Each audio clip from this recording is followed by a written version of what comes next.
Lieutenant Cassidy Reeves stood at the bridge of the HSS Nightshade, her fingers hovering over the quantum interface as she studied the massive hegemony blockade ahead.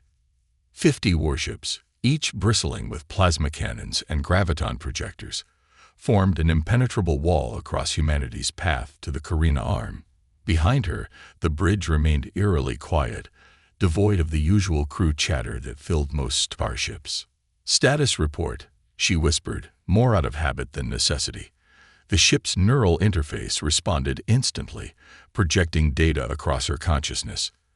The Nightshade systems were operating at optimal efficiency, though that term meant something very different for this vessel than for any other ship in humanity's fleet. Admiral Darius Blackwood's voice crackled through the quantum comm. "Lieutenant, this is your final confirmation. Are you prepared to execute Protocol Lazarus?" Cassidy allowed herself a small smile. 3 years of preparation had led to this moment. The hegemony, with their crystalline ships and supposedly superior technology, had spent decades blocking humanity's expansion into the galaxy. They viewed Earth's children as primitive, dangerous, unpredictable. They weren't entirely wrong about the last part. "Protocol Lazarus is ready, Admiral. The Nightshade's quantum matrix is stable and primed." She took a deep breath, remembering the countless simulations and tests. "They won't see this coming. You understand there's no guarantee of survival if the transformation fails." The concern in Blackwood's voice was evident, even through the quantum static. "With respect, sir, we passed the point of guaranteed survival when the hegemony declared us unworthy of the stars." Cassidy's eyes fixed on the nearest enemy dreadnought, its crystalline structure gleaming under the light of distant suns. Humanity didn't come this far by playing it safe. The hegemony fleet's commander, High Marshal Xerath, broadcast his warning across all frequencies. "Human vessel, you have entered restricted space. The Carina Arm is forbidden to your kind by decree of the Galactic hegemony. Reverse course immediately or face obliteration." Cassidy ignored the warning, instead initializing the Nightshade's primary systems. The ship hummed beneath her feet, but not with the familiar vibration of conventional engines. This was something else entirely, the sound of billions of quantum-enabled nanites preparing to rewrite reality. Dr. Jasmine Singh, the architect of Protocol Lazarus, had explained it in terms even the military brass could understand. "We're not building a better warship. We're creating a ship that can become anything it needs to be." The quantum nanites that composed the Nightshade structure could reorganize themselves at the subatomic level, transforming matter and energy into new configurations limited only by the laws of physics and humanity's imagination.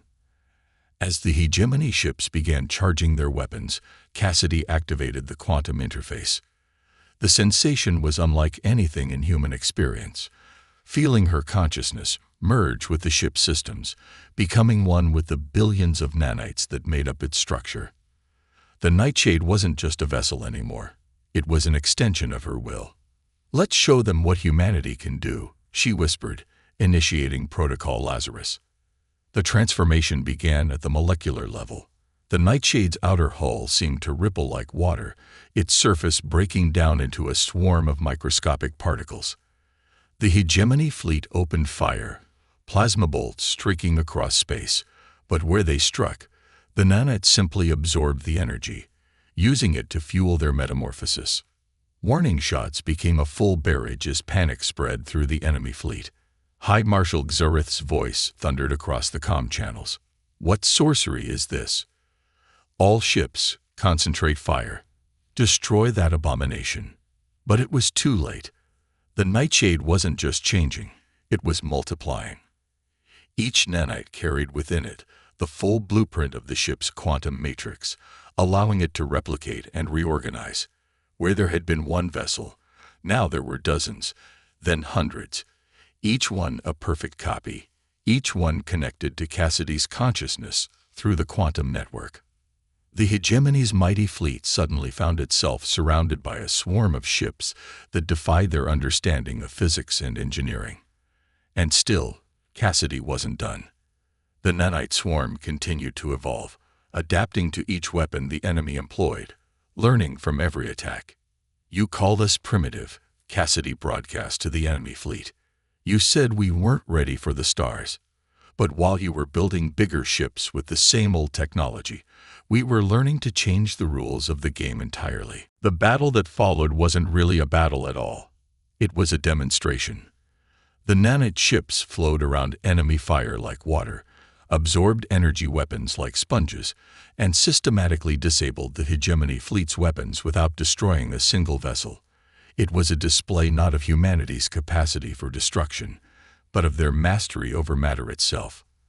Within 20 minutes, the mighty hegemony blockade had been reduced to floating hulks, their weapons and engines disabled by precision nanite strikes.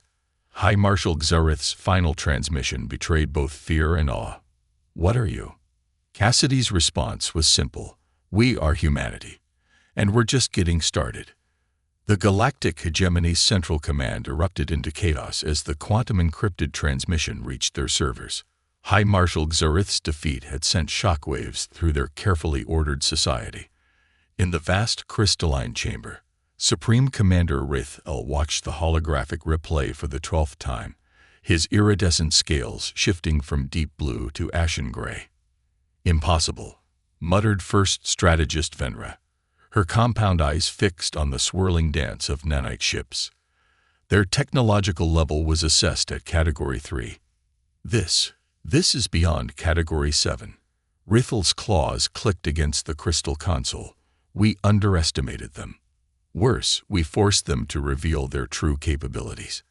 He turned to face the gathered admiralty. "The humans didn't just defeat our blockade. They rendered it obsolete. Every defense we've built, every strategy we've developed, they've made them all irrelevant." The chamber's atmosphere grew heavier as the implications sank in. Humanity's quantum transformation technology didn't just change the rules of space warfare. It rewrote them entirely. The hegemony's mighty fleets, built over centuries, could be undone by a single vessel carrying enough nanites. On the other side of the galaxy, Admiral Blackwood stood before the United Earth Council, Lieutenant Reeves at his side. The chamber was packed with representatives from every human colony and station, all eager to hear about the Nightshade's success. Protocol Lazarus exceeded all expectations, Blackwood announced, his weathered face showing pride. Lieutenant Reeves not only penetrated the blockade but did so without a single casualty. The hegemony's fleet was disabled, not destroyed. A demonstration of both our power and our restraint. Dr. Singh stepped forward, her dark eyes bright with excitement. The quantum nanites performed perfectly. Each unit maintained coherence throughout multiple transformations, and the neural interface allowed for unprecedented control over the swarm consciousness. "We've proven that humanity's path forward isn't through brute force, but through fundamental manipulation of reality itself." But not everyone shared their enthusiasm. Senator Harrison rose from his seat, his voice cutting through the celebratory mood. "And what happens when the hegemony develops countermeasures? Or worse, reverse engineers our technology? We should have pressed our advantage, destroyed their fleet while we had the chance."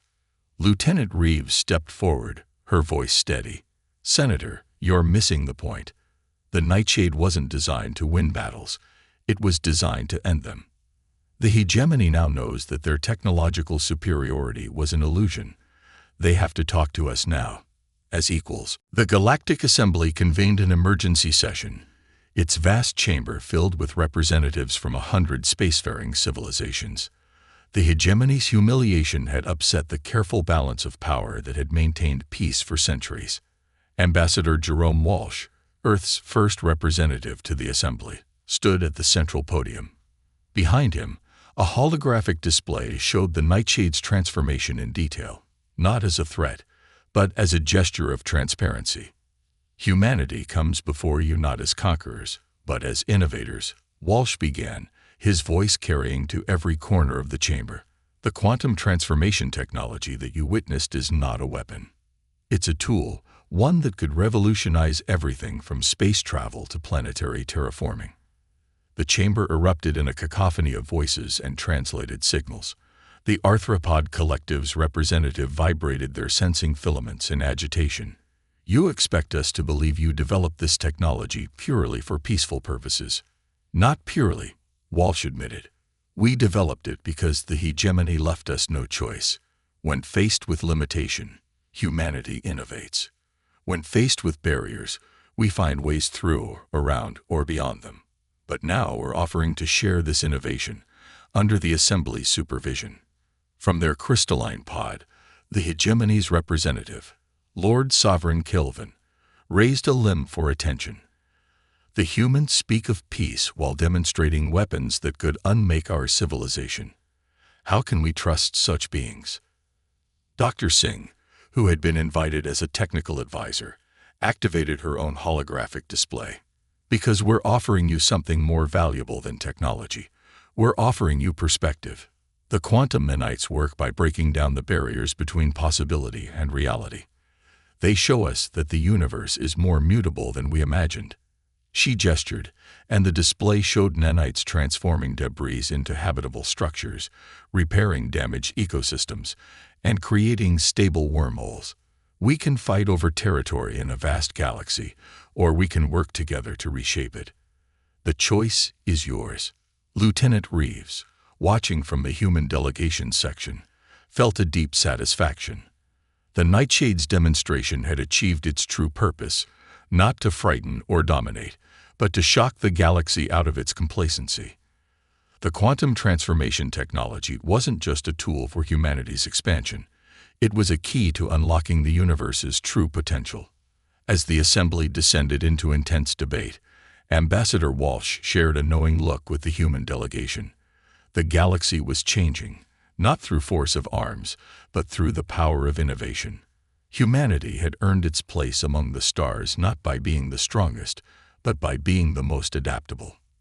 In the Nightshade's quantum core, the nanites continued their endless dance of transformation, a testament to humanity's greatest strength, the ability to imagine a different future and make it real. Deep within the quantum network that connected the Nightshade's nanite swarm, Lieutenant Reeves detected something unusual.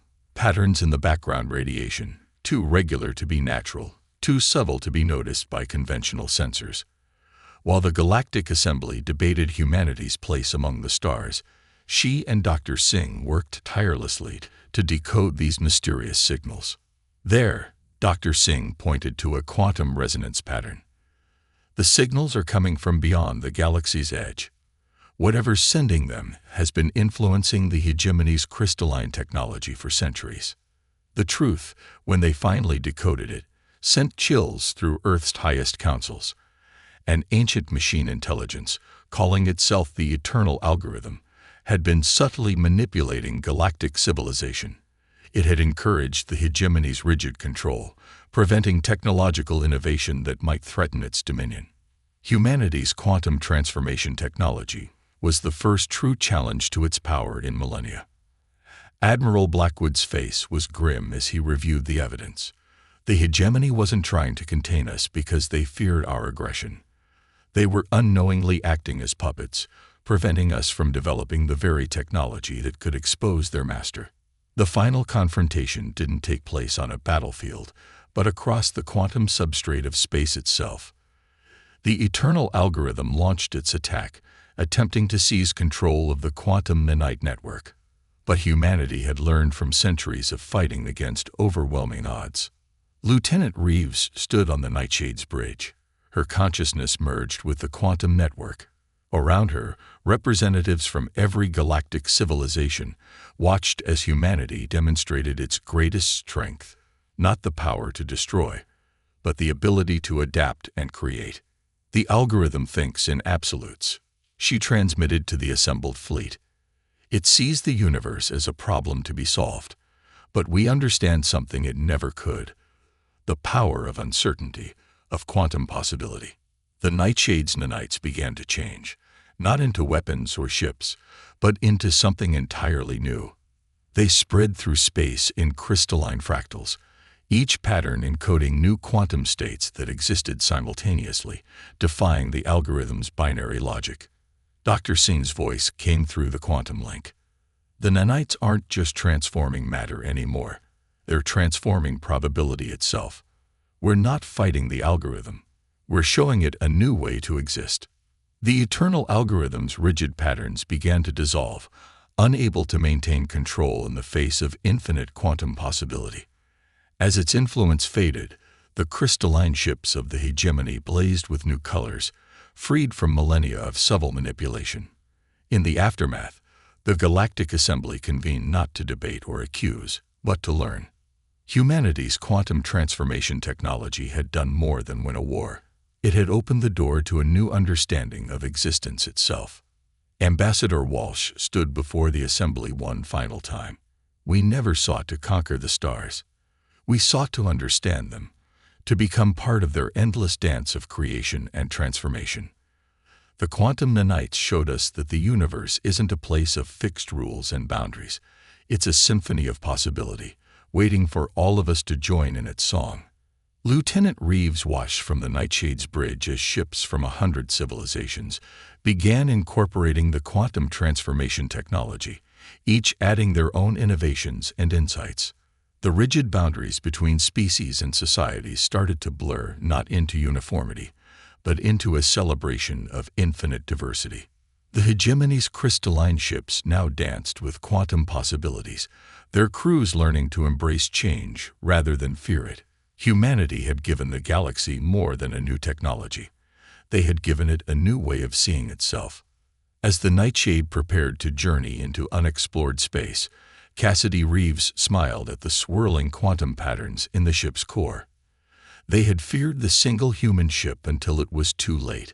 Not too late for destruction, as they had feared, but too late to maintain the comfortable illusions that had held the galaxy in stasis for so long. In the end, humanity's greatest victory wasn't defeating an enemy, but transforming one.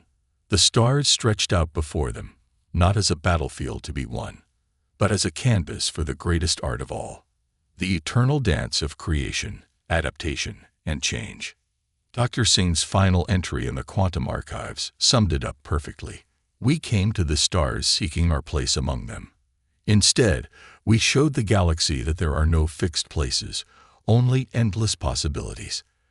That is humanity's true gift to the universe, not the power to transform matter, but the courage to transform ourselves.